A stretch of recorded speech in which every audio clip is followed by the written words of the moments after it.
Precisely nga kasi hindi kayo magkasundo.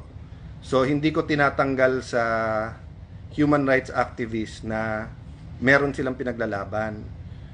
Sa part 1, ito yung part 2. Yung isasakay siya sa eroplano na may petition siya sa Supreme Court at walang Philippine court na nagsasabing dapat siyang i-extradite or i-surrender sa Hague. Anong nangyari? Anong nangyari sa inyong mga human rights advocates? No? Hindi ko nilalahat ha. Kayo sa Ateneo Human Rights, alam niyong mahal ko kayo. Part ako niyan.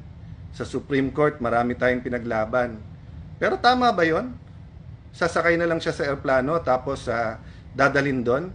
May petition siya sa Supreme Court. Walang korte, ni isang korte sa Pilipinas na verify muna yung warrant of arrest na yan.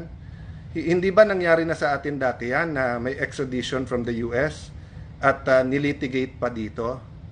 So yung pong sinasabi ko kanina na pray for the country, we're in a crossroad, pray for the PNP, pray for our courts, pero may pinaka-minimum.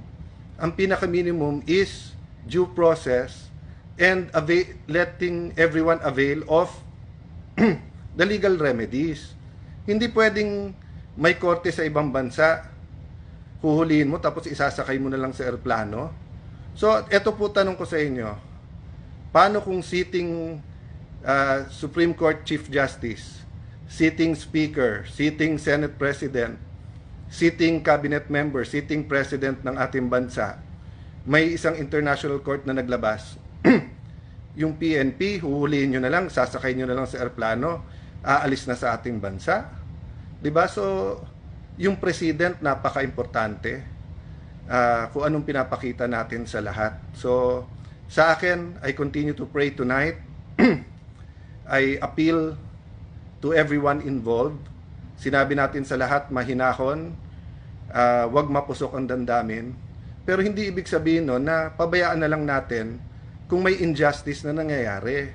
So, yun ang challenge ko ngayon sa mga human rights advocates. Hindi ba nung nasa DFA ako, kahit we disagree, pinaglalaban ko na makapagsalita kayo sa mga foreign, sa mga ibang bansa, sa mga embassy, sa human rights sa Geneva. Winelcome namin kayo. Sinabi ko sa mga embassy doon, kahit we don't agree, pasalitain sila. O, di ba may due process? So, I understand na happy kayo na may warrant of arrest. Happy din kayo na makakasuhan and the former president will now have to face that.